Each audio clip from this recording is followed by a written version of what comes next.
Oke, jadi pertama-tama lu harus bisa nentuin muatan nama si asam basa kuat gitu kan. Nah, misalnya kayak ditanya misalnya lu dituin amonium. Nah, amonium itu asam atau basa, dan juga dia tuh kuat atau lemah. Nah, amonium itu kan lemah kan.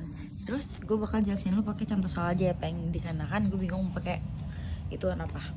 Nih misalnya nih ada amonium asetat. Nah, amonium asetat itu tuh pertama-tama kalau gue tuh kemarin di ituin dulu yang kayak gini, yang kayak C3 COOH ditambah N. Ini gue ini pakai H enggak? Pakai deh pakai OH NH4 OH gitu kan. Terus ini CH3COO tambah H plus NH4 OH min itu. Nah gini, itu tuh ionisasi. Terus akhirnya kita bentuk lah Peng, reaksi pembentukan CH3COOH ditambah NH4OH jadi CH3COO NH4, terus di ini ditambah H2O. Nah terus abis itu ini emang kayak gini Peng, apa ya, aduh jelasinnya bingung juga sih sumpah ini jelasinnya sejujurnya aja susah Peng.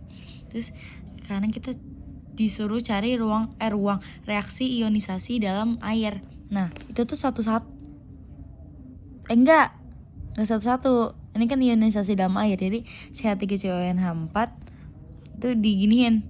Mana tadi ini kayak gini tapi dibalik, tapi nggak ada gini-gininya. Nah jadi CH3CONH4 Peng lu baca sendiri aja, Peng gue bingung nih ngomongnya gimana. Nah CH3CO min ditambah 4, jadi kayak ini tambah ini bisa menghasilkan ini, dan ini kalau dibongkar jadi dia gitu, diionisasiin gitu intinya. Nah terus ini reaksi hidrolisis. Nah inilah yang terpenting di sini, yaitu CH3CO. Ini tuh satu-satu ya Peng, kayak gini. Pertama tuh CH3COO min ditambah H2O menghasilkan CH3COOH ditambah OH min. Nah kenapa pasti lu nanya kenapa ini OH min? Karena di sini itu udah asam, jadi di sini basa.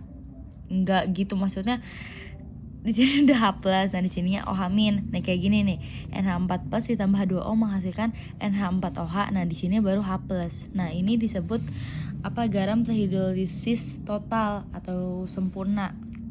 Nah kalau menurut gue itu pH-nya netral, dikarenain itu menurut gue ini seimbang gitu, tapi nggak tahu sih. Gue masih bingung jujur li kalau untuk pH, tapi kayaknya iya deh. Tadi tunggu bentar ya.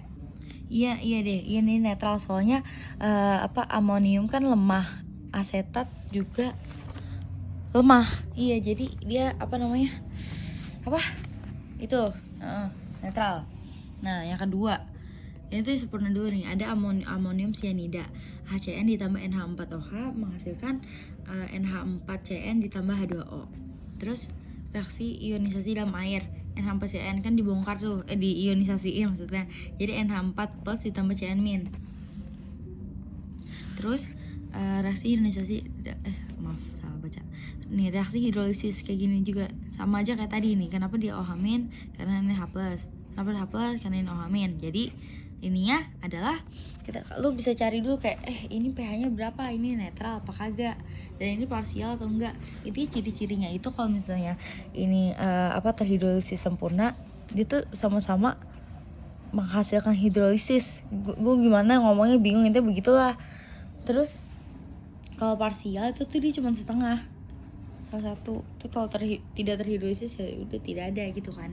Nah ini kenapa gimana maksudnya lu ini hidrolisisnya netral, asam atau basa dengan pH berapa, itu dengan cara lu lihat nih. Misalnya lu inget ya ada NH4 sama CN.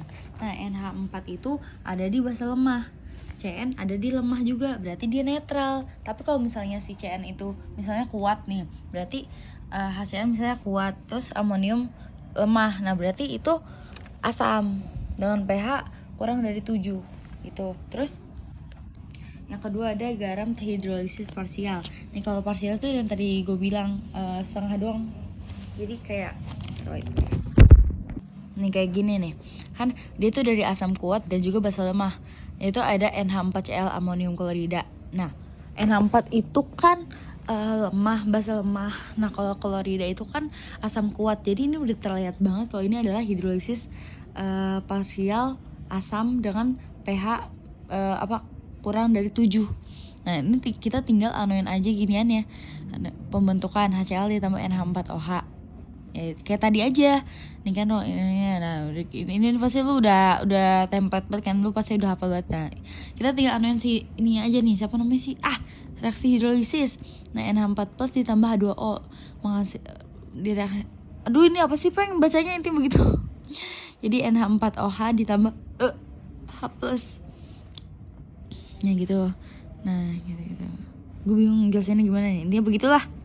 Nah ini pasti lu bertanya kenapa Cl ditambah H2O itu gak dapet dihidrolisis. Itu dikarenakan dia kuat Peng, dia asam kuat. Kayak gini nih Na plus kan basa kuat kan, dia gak dapet dihidrolisis. Nah kalau Cn lemah, nah dia dapat dihidrolisis gitu. Jadi ini apa sih tadi kata gue, ini hidrolisis parsial nih. Kalau ini hidrolisis parsial dengan pH kan ini kuat, berarti dia asam kurang dari 7 juga sih. Terus kalau yang ini tadi Cn apa, ini basa ya, ini basa kuat, ini Cn berarti ini basa, berarti dia pH-nya lebih dari 7. Hidrolisis parsial pH dari 7, garam basa. Nah lalu yang ini ada yang garam tidak terhidrolisis, ya udah. Nih kan kayak gini loh, Na plus kan dari mana? Dari basa kuat. Cl min dari asam kuat, gak bisa dia. Lagi nggak ada lagi. Udah gitu aja Peng. Intinya lu ini note aja buat lu ya. Kalau kuat mau dia basa atau basa atau lemah, basa atau asam, itu dia nggak bisa dihidrolisis. Terus kalau misalnya ada lu disuruh cari misalnya amonium iodida misalnya doang, jadi itu jadinya hidrolisis parsial asam, ya hidrolisis parsial asam dengan pH min kurang dari 7. Nah kalau misalnya ada lagi lu dikasih soal misalnya cesium fosfat, nah berarti kan basanya kuat kan Peng, jadi hidrolisis parsial basa pH lebih dari 7. Tapi kalau misalnya lu dapat lithium klorida, berarti itu tidak dapat dihidrolisis. Terus maaf tadi kepencet off. Terus kalau misalnya lu dapat lemah, itu berarti bentar deh lupa, itu berarti terhidrolisis sempurna atau bisa netral. Itu aja intinya. Intinya note-nya adalah Peng, lu harus hafal nih dia nih.